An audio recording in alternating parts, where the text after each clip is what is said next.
Hello বন্ধুরা, নতুন একটি ভিডিওতে তোমাদের সকলকে স্বাগত জানাই। আমরা সবাই ভালো আছি, সুস্থ আছি। তোমরা কেমন আছো? আশা করি তোমরা সকলে ভালো আছো, সুস্থ আছো।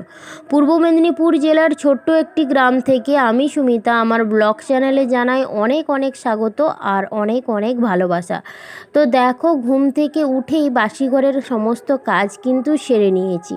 তারপরে প্রত্যেক দিনের মতন দেখো জামা কাপড় কিন্তু পুকুর ঘাটে নিয়ে গিয়ে ধুয়ে নিয়ে এসে এখন মেলে দিচ্ছি।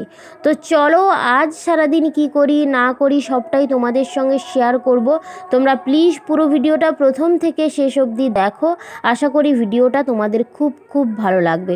তো গত কয়েকদিন তোমরা যে কয়েকজন আমাকে কিন্তু কমেন্ট করছো যে দিদি তোমার গ্রামটা ভালো লাগছে, কি তোমার এই রুটি শেখাটা আমার ভালো লাগছে। তো যাই হোক, তোমাদের এই কমেন্টের মাধ্যমে না আমার মনে হয় যে ভিডিও করার আগ্রহটা না বেড়ে যায়। যে এত সুন্দর সুন্দর কমেন্ট, সত্যি আমার মনটা ভালো হয়ে যায়। তো যাই হোক, দেখো তোমাদের সঙ্গে কথা বলতে বলতে কিন্তু জামা কাপড়গুলো আমি মেলে দিচ্ছি। শাশুড়ি মা তো ঋদ্ধিষকে নিয়ে একটু সামনের দিকে বেরিয়ে গেল। তো সেই সুযোগে আমি কিন্তু কাজগুলো ঝটফট করে সেরে নিচ্ছি। আর ওই দিকে দেখো জামা কাপড় মেলা শেষ হতে না হতেই না এদিকে জল চলে এসছে। তো গামলিটা আগে পেতে নিয়েছি, আর গামলিটা পেতে নিচের যে জলটা পড়ছে ওইটা কিন্তু আমি বালতি বালতি করে না যেখানে যেখানে জল লাগবে সেখানে কিন্তু ভরে রাখি। আবার বেগুন গাছ রয়েছে, বিভিন্ন ধরনের গাছ রয়েছে, তো সেইগুলোকেও অনেক সময় জল দিয়ে দিই। আর দেখো গামলিটা নিচে পাতা আছে আর ওপরে কিন্তু আমি খাওয়ার জল বোতলে করে সমস্ত ভরে নিচ্ছি। তো চলো জল ভরার কাজটা আগে সেরে নিই। আর আমাদের তো প্রত্যেক দিন 7:30 আর 12:30টার সময় জল আসে, তো টাইমের জল, তো সেই কারণে কিন্তু না তাড়াহুড়ো করে ধরতে হয়। আবার কাকিমা ঠাকুমা ওদের বাড়ি থেকেও জল ধরে, কারণ এই কয়েকটা মাস জল ওদের বাড়িতে দেবে না, কারণ ওরা অন্য লাইন থেকে জলটা নিচ্ছে আর ওদের লেয়ারটা অনেকটাই নেমে যায় গরমকালে। তো সেই জন্য কিন্তু এইখান থেকে আমাদের কলটা থেকে কিন্তু জল নেয়। তো সেই জন্য 3টে ঘর থেকে জল নেয়, আধা ঘন্টায় বুঝতে পারছো তাড়াহুড়ো করে কিন্তু সবাইকে জল ভরে নিতে হয়। আমার আবার পুকুরের জলে কিন্তু অ্যালার্জি রয়েছে, তো সেই কারণে কিন্তু এই কলের জলেই আমি স্নান টান করি। দেখো ঋদ্ধিষের খাবার রেডি, আমি ঢাকা দিয়ে রেখেছি। আর এই দিকে দেখো প্রায় 1 লিটারের ওপরে দুধ রয়েছে, আর এটা কিন্তু গরম করছি। তো এখানের একজনের বাড়ি থেকে নিয়ে আসি, ওদের বাড়িতে একটু বেশি দুধ ছিল বলে আমাদেরকে দিয়ে দিয়েছে, তাই জন্য দেখো গরম করছি। তো দুধ গরম করে মুড়ি খাবো টিফিনে। তো চলো তোমাদের সঙ্গে পরে কথা হচ্ছে। সকালবেলায় তোমরা তো দেখতে পেলে আমার বাড়ির কাছে এক দেওরের বাড়ি থেকে দুধ দিয়ে গিয়েছিলো প্রায় 1 লিটারের কিন্তু বেশি। তো কাকিমার বাড়িতেও দিয়ে এসেছি, আমি খেয়েছি, শাশুড়ি মা সবাই খেয়েছে। তো কিছুটা দুধ ছিল, ওইটা কিন্তু রেখে দিয়েছি, বিকেলে হোক যখনও খাওয়া যাবে। আর ঋদ্ধিষের দুধ তো আলাদা করে আসে, ওটা যেহেতু আগের দিনের দুধ, তো সেই কারণে কিন্তু আর ঋদ্ধিষকে দেইনি। তো খাওয়া দাওয়ার পরে দেখো চলে এসেছি রান্নাবান্নার কাজে। আর যেহেতু ঠাকুরের পুজো নেই বা এখন ঋদ্ধিষের স্কুলে আমি খাবার আনতে যাই না, সেই জন্য এই দুটো কাজ কিন্তু এখন করছি না, একটু সময়টা বেঁচে যাচ্ছে। তো তাই জন্য তাড়াতাড়ি করে কিন্তু রান্না চাপিয়ে দিয়েছি। আর এখন বাজে কিন্তু 10টা। ওদিকে ভাত হতে হতে আমি সবজিটা কেটে নিচ্ছি। এই দেখো শাশুড়ি মা কালকে বড়শি দিয়ে ঋদ্ধিষের জন্য এই কই মাছটা পুকুর থেকে ধরে এনেছে। আর আমাদের মাছ আছে, ওইটারই ঝাল করব আর ওর জন্য এটা ঝোল করব। দেখো তো এইটা আগে ছাড়িয়ে নিই। সত্যি কথা বলতে কি জানো তো বন্ধুরা, আমি সব রকমই মাছ ছাড়িয়ে নিই, কিন্তু এই কই মাছটা ছাড়াতে কিন্তু আমার ভয় লাগে। একটা মাছ অনেকক্ষণই বসে আছি, তার মধ্যে আবার ঋদ্ধিষ এত বদমাশি করছে, মাছ ছাড়িয়ে উঠতে না উঠতেই দেখো ওই ছাইয়ের মধ্যে গিয়ে বসে পড়েছে, কাঁটা থাকুক যাই থাকুক ও বসে পড়েছে। এই দেখো বন্ধুরা, গাছ থেকে কত বেগুন তুলে এনেছি, আর সব কটা বেগুন দেখো কাঁটায় ভর্তি, তুলতে গিয়ে না হাতে টাতে লেগে যাচ্ছে। ওইদিকে আমি ঋদ্ধিষের জন্য তরকারিটা বসিয়ে আমি নিম বেগুন করব বলে শেষ কড়াইতে। যাই হোক, দুপুরে রান্না বান্না খাওয়া দাওয়ার পরে ঋদ্ধিষ তো ঘুমিয়ে গিয়েছিল, তো ওর সঙ্গে আমিও একটু শুয়েছিলাম। আর এখন বাজে কিন্তু 5:30, প্রায় 6টার কাছাকাছি। তো দেখো আমরা রেডি হয়ে বেরিয়ে পড়েছি মেলার দিকে যাব বলে। তোমাদের তো আগের ব্লগে আমি বলেছিলাম যে মেলাতে আগামীকাল গেলে তোমাদেরকে অবশ্যই সবটা ঘুরিয়ে দেখাবো। আর আজ হচ্ছে সেই দিন, আমি ঋদ্ধিষ আর শাশুড়ি মা কিন্তু রেডি হয়ে বেরিয়ে পড়েছি বাবার বাড়ির গ্রামের উদ্দেশ্যে। ওইখানে কিন্তু মেলা বসে, প্রায় 8 দিন মতন মেলা থাকে। তো শিব চতুর্দশী উপলক্ষে কিন্তু মেলাটা বসে। তো শিব চতুর্দশীর দিন যায়নি, পরের দিনও যায়নি, এটা 3 দিনের দিন আসছি মেলাতে। তো আজকের মেলাটা মানে এই গ্রামের মেলাটাগুলো কেমন হয়, কীরকম হয়, কি মানে কত মানুষজন আসে, সবটাই তোমাদের সঙ্গে এই ব্লগে আমি শেয়ার করছি। দেখো, প্রথমে তো দেখালাম যে শিব মন্দিরের মধ্যে কিন্তু কালী ঠাকুর রয়েছে, আর এইখানেও কিন্তু কালী ঠাকুর রয়েছে। মূলত কালী ঠাকুরের কিন্তু পুজো হয়, আর যেদিন শিব চতুর্দশী ওই দিন কিন্তু সবাই দুধ ডাব ঢালে। যাই হোক, তো চলো তোমরা পুরো ভিডিওটা কন্টিনিউ করো, আর মেলা কেমন হচ্ছে সবটাই কিন্তু এনজয় করো। তো চলো আমাদের সাথে সাথে তোমরাও কিন্তু মেলাটা ঘুরে নাও।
বাড়ি চলে এসেছি আর এখন বাজে কিন্তু 9টা, মানে 9টা বাজতে 10 মিনিট বাকি।